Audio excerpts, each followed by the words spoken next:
Thank you very much then, Master Seaton. My pleasure. Always my pleasure too. You've been a great inspiration to me over these years. Thank you. And let me continue to be so. And you keep going. Okay?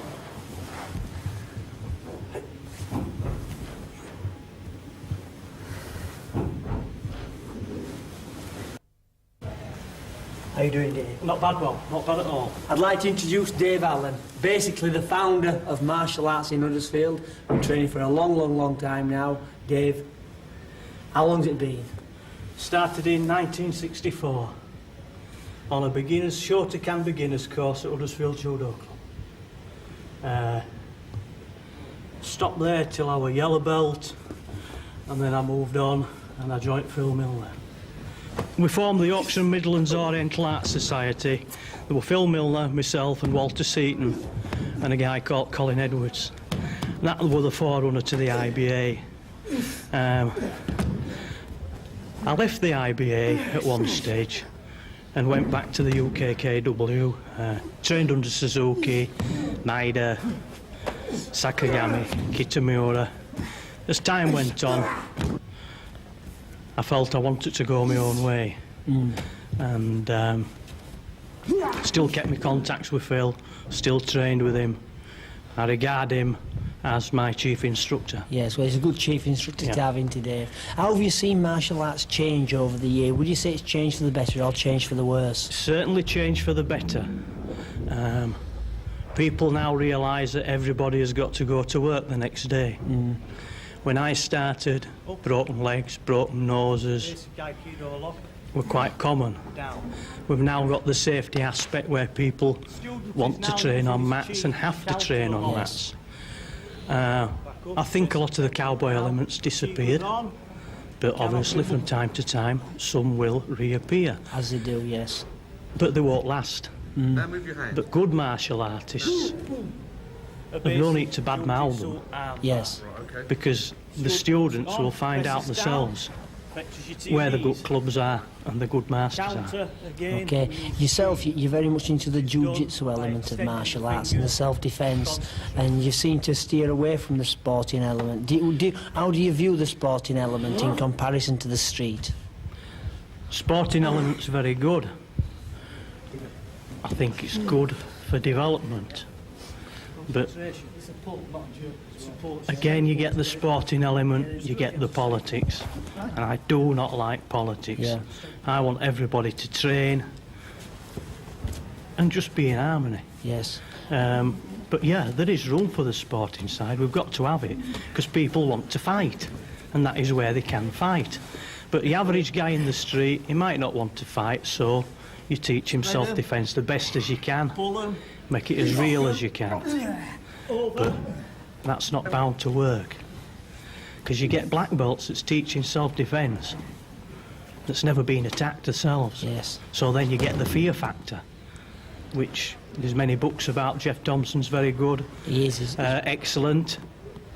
He knows the fear factor. I mean, for 9 years I served in West Yorkshire Special Constabulary. I've arrested people. I've also had my own security business for the last 20 years. Exactly. Not doormen, security officers patrolling shopping centres and working with guard dogs. You know, I've come across all sorts of people, and to be quite honest, I've been in fear sometimes. Yeah, but there's no courage without fear, is there? No, there isn't, no. So, no, to try and teach people and tell them that when they come to the actual attack, they won't be in fear. Yeah. Shouldn't be done. I mean, how yourself, how in your own mind have you handled fear when you've come into these confrontations? Because it's amazing, you don't feel like throwing a roundhouse kick to the head, do you? Well, no, I mean, depending on the situation, you tend to talk. And if people talk, and you keep your distance, you don't let them get inside that little square that you've got in front of you. Could you tell us about the most, let's say, intimidating situation you've ever been in, Dave, and how did you actually handle it? The most intimidating situation, we're walking into a building site cabin one night, and you could feel somebody was there. And fortunately I had a dog with me. I let the dog go, and he dragged the bloke from under a table with a carving knife. If I hadn't have had that dog, the guy would have known I'd been there, because he would have seen me torch. But while the dog is dragging a body about in a dark cabin, yeah, you get that certain bit of fear and confusion, wondering what the hell's happening. Yeah. Weird, strange. You showed us some techniques earlier, and you pulled on the power of chi. I mean, to a lot of people, chi and ki, it's like, let's say, the mystic martial arts stuff that doesn't really work. I mean, why do you think that such techniques and so many people talking about chi, ki nowadays, when as before, let's say 5-6 years ago, they didn't seem to be doing? I think there's more books out on internal arts, and I think the Chinese has opened up. Yes. A lot more than they did 15, 20 years ago. I think a lot of it, Bruce Lee helped a lot. Because before Bruce Lee, people thought Kung Fu was a Chinese meal. Yeah. And it's I ordered only one last night. Yeah, actually, it's only the Bruce Lee film that's opened it up. But you've got more people going to China now, and they're fetching these things back. Yes. With them. There's more books on meditation, there's more people teaching meditation. Do you meditate yourself, Dave? Yeah. And how does that help you in the actual martial arts, do you feel? I feel it helps me because it's very calming. Sometimes if I'm going to a class and I've been working the night before and you think, oh God, I've got to go and train. Quarter of an hour's meditation, I feel relaxed, my mind's focused, and I'm into my class. Where do you see martial arts going for yourself over the next few years? Myself, I see Zanshin martial arts growing because we're a multi-style group. We have people from Aikido, kickboxing, all arts. You've got a big course on today, haven't you? And that's how I'd like it to see, completely non-political. Tell us a little bit about the course today, the Zanshin course. You've got lots of different instructors from different styles. Do you find the karate and the jiu-jitsu guys mix very well? I find that the jiu-jitsu guys and the karate guys and aikido guys mix. We've got people today that's done aikido and they've always fancied trying karate.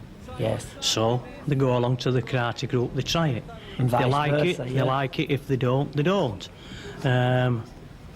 We've got the jiu-jitsu guys with aikido. All right, very, very intermingled, but techniques is different.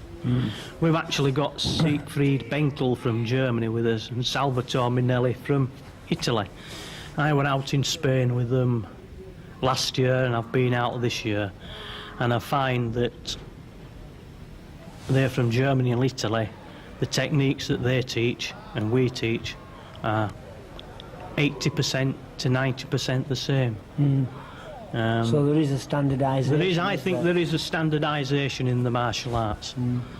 You get your various styles of jiu-jitsu like you do karate, but it's end of the day there's only so many ways you can kick, or as jiu-jitsu and aikido, only so many ways you can bend an arm. Yeah, manipulate the joints, isn't it? Yeah, exactly, yeah. All right, Dave. Thanks a lot for the interview. Thanks Much for interviewing appreciated. me, Bob. Thank you very much. See ya. Cheers.